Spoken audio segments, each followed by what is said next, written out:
Hey, folks, today we're going to talk about a few interesting subjects that I find fascinating, and hopefully you do too. Please join me. So it seems like Donald Trump has made plastic straws great again.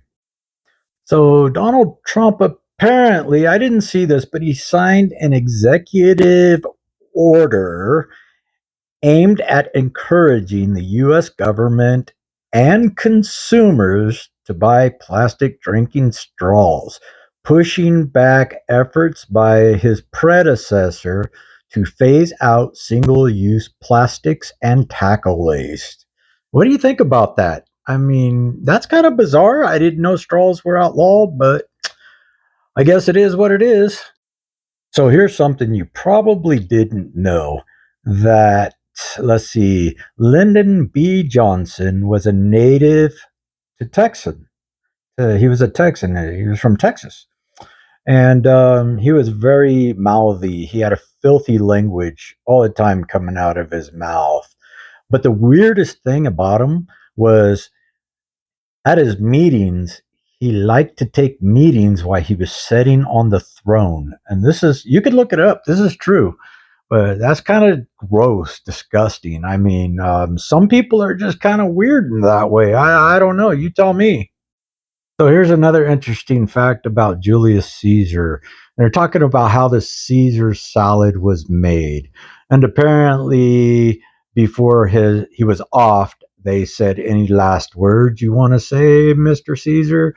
And he simply said, "Name a salad after me." And that is totally, entirely not true. That is false. What actually happened is a man who lived in Tijuana, who was from, I believe, like he was Italian or something like that. He was from like Italy. He was a chef and he owned a restaurant in Tijuana. And this was the real early, like 1920s.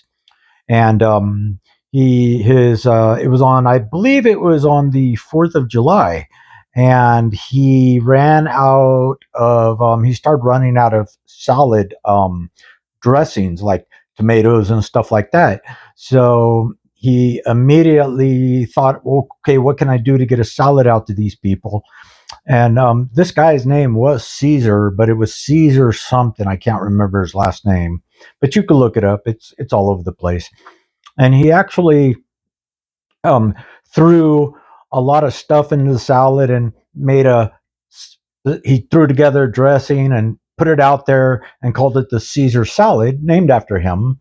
And it took off. It exploded. People loved it. And the next thing he knew, it was on restaurants and in stores all over the world. It was a thing, and it's very, very profitable today.